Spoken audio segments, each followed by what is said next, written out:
Selamat pagi pemirsa, saya Daniel Huta Barat akan menemani Anda dengan beragam informasi terkini di antaranya. Satgas COVID-19 gencar razia protokol kesehatan. Wartawan kesal Kajari Sidimpuan enggan dijumpai. Kelahiran gajah Sumatera di Tangkahan.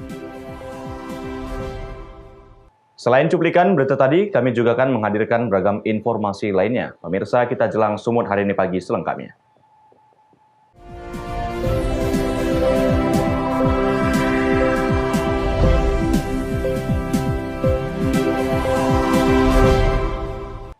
Kita ke informasi pertama, pemirsa. Razia penerapan protokol kesehatan di era adaptasi kebiasaan baru tetap dilakukan. Tim Satuan Tugas Penanganan COVID-19 Kota Medan masih mendapati masyarakat yang tidak patuh pada protokol kesehatan yang ditemui di salah satu warung makan dan kawasan jalanan di Kota Medan. Seiring angka penyebaran COVID-19 di Kota Medan telah mencapai 10.521 orang yang dinyatakan positif dan masih masuk dalam zona merah. Satuan Tugas Penanganan COVID-19 Kota Medan terus mengingatkan pengusaha warung makan di Kota Medan agar tetap mematuhi protokol kesehatan, di mana pihak pengelola diminta tidak mengutamakan keuntungan dengan mengabaikan keselamatan masyarakat. Dalam kesempatan yang sama, petugas juga mengimbau pengendara yang melintas untuk selalu menggunakan masker saat berada di luar rumah. Juru bicara Satuan Tugas Penanganan COVID-19 Kota Medan, Mardohar Tambunan mengatakan, razia penggunaan masker ini bertujuan untuk mendisiplinkan masyarakat agar selalu menerapkan protokol kesehatan. Meski masih ada warga yang tidak menggunakan masker dan tidak jaga jarak, petugas Satgas Penanganan COVID-19 juga mengatakan bahwa sebagian besar warga telah patuh pada protokol kesehatan tersebut. Operasi justisi sendiri dengan adanya penambahan angka positif ini seperti apa, Dok, hingga sampai saat ini? Posisi apa? Operasi justisi, operasi razia Main masker, terus, masih terus. PKM. Terus mereka tiap malam, kadang-kala bukan lagi tiap malam, sore juga, pagi juga mereka main. Kenapa ini kita gencarkan? Karena memang kita ingin memperkuat terus edukasi, sosialisasi tentang yang dikatakan dengan 3M. Ya. Ini terus kita lakukan karena vaksinasi itu pun dilakukan, kalau tidak dibantu dengan itu, tidak diikuti dengan itu, tak ada gunanya. Ya, jadi bukan berarti dengan divaksinasi terus kita lupa dengan 3M. Cuci tangan pakai sabun, ya kan? Menjauhi kerumunan, kemudian menggunakan masker. Ya, masker ini adalah salah satu persen yang paling tinggi untuk mengantisipasi supaya kita tidak tertular dari COVID-19 ini. Razia masker ini pun akan terus dilakukan, bahkan lokasi yang pernah dirazia akan didatangi kembali untuk kedepannya. Wahyu Pratama melaporkan untuk Evarna TV. Sementara itu, pemirsa, sebanyak 2.600 dosis vaksin COVID-19 yang diterima oleh pemerintah Kabupaten Nias, Sumatera Utara untuk tahap pertama akan diprioritaskan kepada seluruh tenaga kesehatan dan juga pejabat publik. Tahap pertama pelaksanaan vaksinasi COVID-19 di Kabupaten Nias akan diprioritaskan kepada seluruh tenaga kesehatan dan juga pejabat publik. Sementara itu, waktu pelaksanaannya akan dibahas pada pertemuan Satgas COVID-19 bersama Forkopimda Kabupaten Nias. Kepala Dinas Kesehatan Kabupaten Nias, Martin Luther Hareva menjelaskan, vaksin yang telah diterimanya ada sebanyak 2.600 dosis yang baru saja tiba melalui Bandara Udara Binaka Gunung Sitoli dengan pengawalan dari pihak Polres Nias. Meski vaksin ini sudah mulai didistribusikan di Pulau Nias, akan tetapi Kepala Dinas Kesehatan Kabupaten Nias tetap mengimbau seluruh masyarakat untuk selalu mematuhi protokol kesehatan sebagaimana anjuran pemerintah selama ini. Untuk mencegah penyebaran COVID-19 di Kepulauan Nias, sangat diharapkan kerjasama yang baik dari berbagai pihak, yang dimulai dari diri sendiri dan keluarga. Sudah menerima vaksin dari Dinas Kesehatan Provinsi Sumatera Utara, ini sebanyak 2.600 dosis, ini khusus untuk Kabupaten Nias. Dan tadi siang dengan pesawat Garuda sudah sampai di Binaka dan saat ini sudah sampai di gudang vaksin Dinas Kesehatan Kabupaten Nias dan sudah kita simpan. Dan tadi kita juga didukung oleh Polres Nias dalam hal pengawalan. Tahap pertama ini khusus di wilayah kita di Kabupaten Nias yang menjadi sasaran utama adalah seluruh tenaga kesehatan yang ada di puskesmas, di rumah sakit, dinas kesehatan, dan juga beberapa pejabat publik. Ya, sasaran pertama nanti ketika kita akan melaksanakan kick off atau vaksinasi perdana di wilayah Kabupaten Nias. Augumano Zega melaporkan untuk Evarina TV. Pemirsa, Forum Pimpinan Daerah Kota Tanjung Balai, Sumatera Utara melakukan penyuntikan vaksin COVID-19 tahap pertama. Pada kesempatan ini, satu orang warga menangis saat hendak disuntik vial vaksin COVID-19. Inilah warga yang menangis saat hendak disuntik vial vaksin Sinovac COVID-19 yang digelar di Aula Gedung Wali Kota Tanjung Balai, Sumatera Utara bersama Forum Pimpinan Daerah Kota Tanjung Balai. Penyuntikan vaksin pertama dilakukan kepada Wali Kota Tanjung Balai M. Syahrial. Sebelum dilakukan penyuntikan vaksin, Forkopimda Kota Tanjung Balai harus melakukan beberapa tahapan terlebih dahulu, seperti pendaftaran, klarifikasi data, screening kesehatan, dan cek tekanan darah.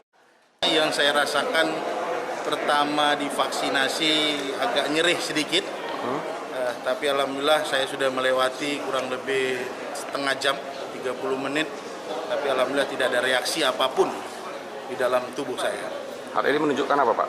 Tentunya vaksinasi ini menunjukkan kita jangan khawatir dan jangan galau. Informasi yang diberikan oleh pemerintah pusat, provinsi, dan daerah, vaksinasi itu untuk kesehatan kita semua. Untuk daerah Tanjung Balai berapa vaksin yang diterima, Pak? Semalam kita menerima berjumlah 2.240 vaksinasi yang kita terima di Tanjung Balai. Diprioritaskan pada sektor apa nih, Pak? Kita prioritaskan untuk tenaga medis, yang PNS, dan forum komunikasi pimpinan daerah. Wanda Pratama melaporkan untuk Evarina TV. Sumut hari ini masih akan kembali sesaat lagi, tetaplah bersama kami.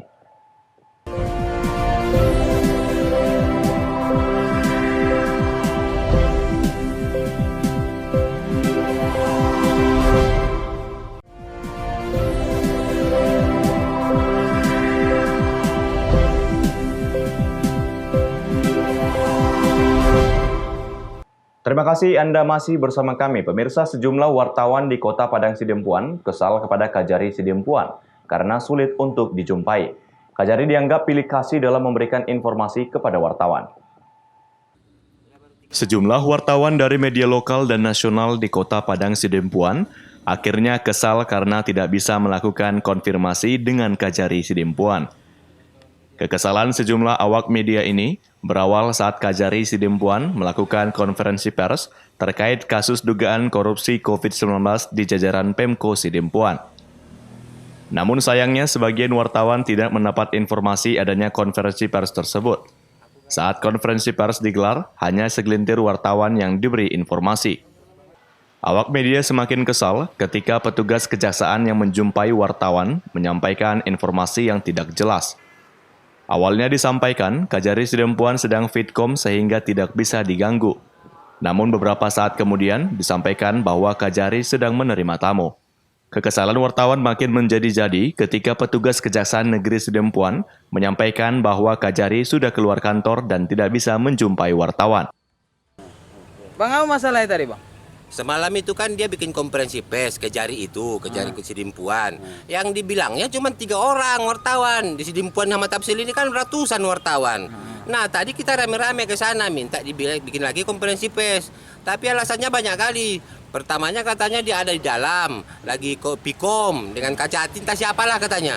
Habis itu 2 menit kemudian katanya dia lagi terima tamu. Setengah menit kemudian udah pergi dia katanya. Tak apa, kalau tak mau jumpa wartawan nggak apa-apa, bilang aja terus terang. Ini kan kita jadi kesal jadinya. Kasus korupsi, orang itu kan lagi memeriksa kasus korupsi, katanya korupsi COVID-19. Ajan Sinaga melaporkan untuk Evarina TV.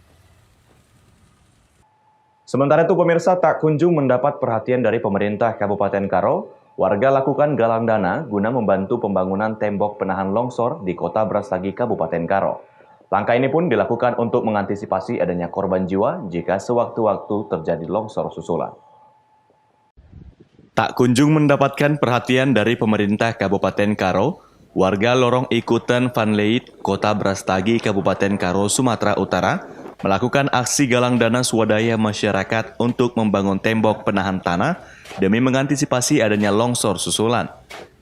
Tanah amblas ini sudah berapa kali terjadi, namun hingga kini belum ada perhatian atau bantuan dari pemerintah Kabupaten Karo.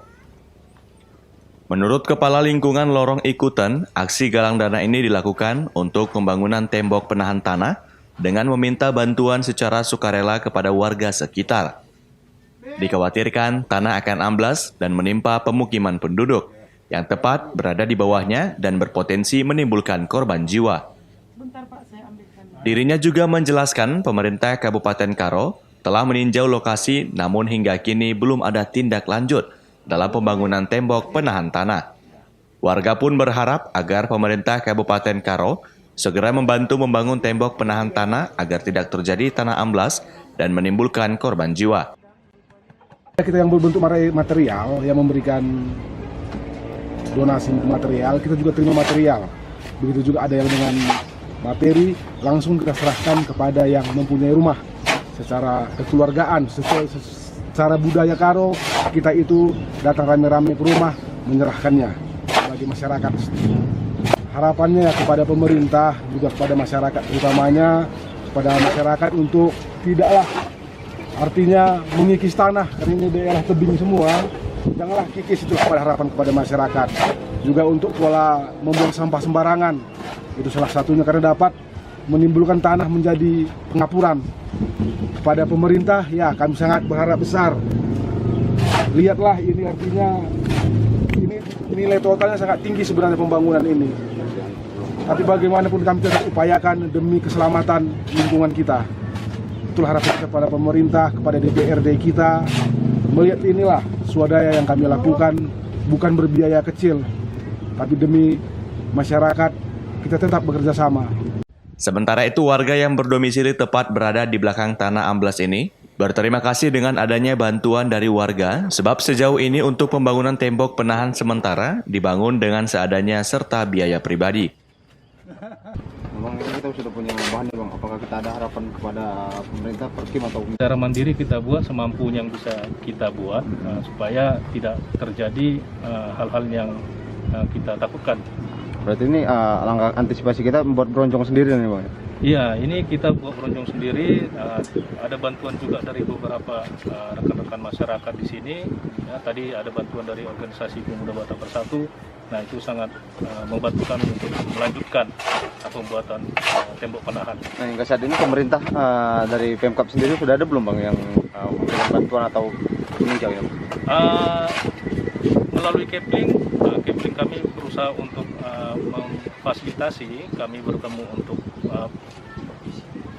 pemimpin daerah seperti camat, lurah, dan dari pihak Perkim mungkin dan PU sudah datang kemari untuk meninjau, tetapi karena alasan mereka itu dana belum ada, sehingga tindakan yang dilakukan hanya sekedar meninjau saja.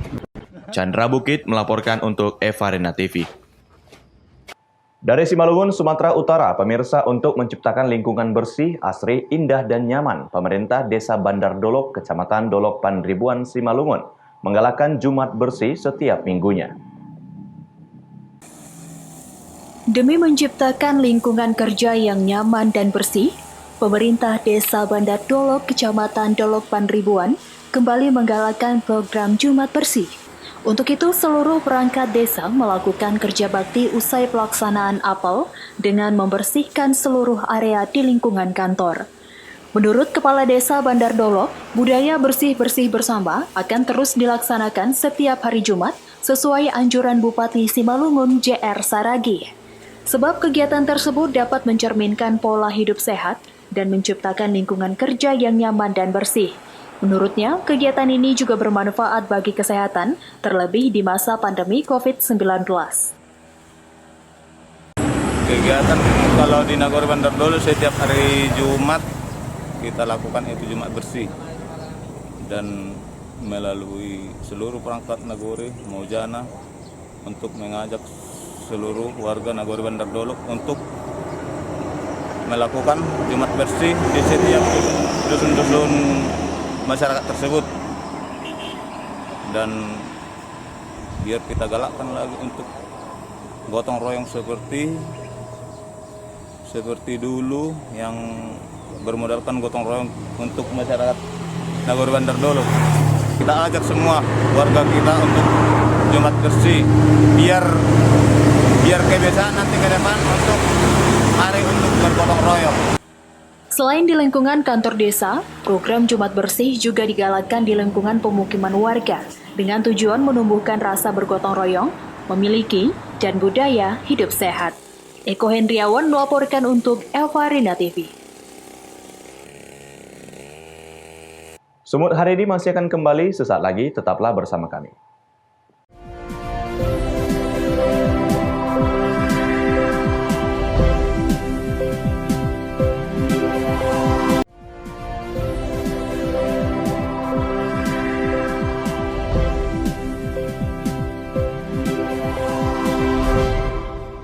Terima kasih Anda masih bersama kami pemirsa. Seekor anak gajah betina Sumatera lahir di pusat pelatihan khusus Resort Tangkahan yang terletak di kawasan Taman Nasional Gunung Leuser.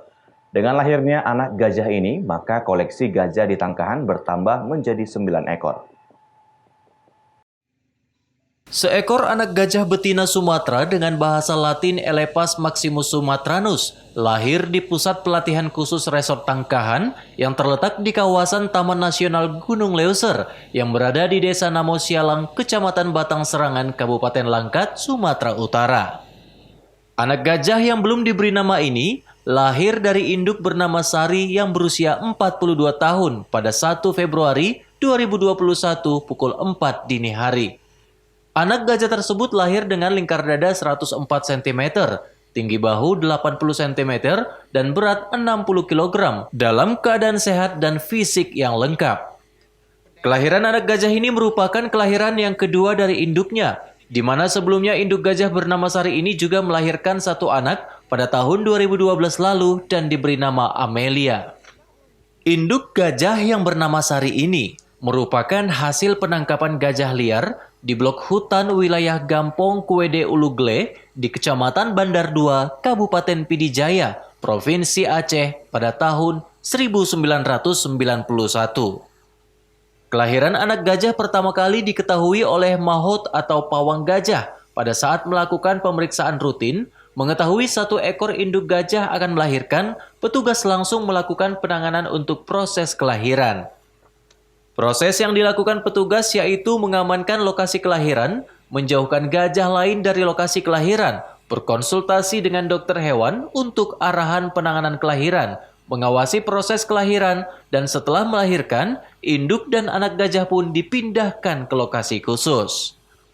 Dengan lahirnya satu anak gajah ini, maka koleksi gajah di Tangkahan kini bertambah menjadi 9 ekor, yakni 2 ekor jantan dan 7 betina. Kapan diketahui gajah ini lahir, Pak? Kita ketahui di 1 Februari, tepatnya jam 4 dini hari. Jam 4 dini hari kita dengar teriakan gajah, kita datangi, rupanya Sari sudah melahirkan.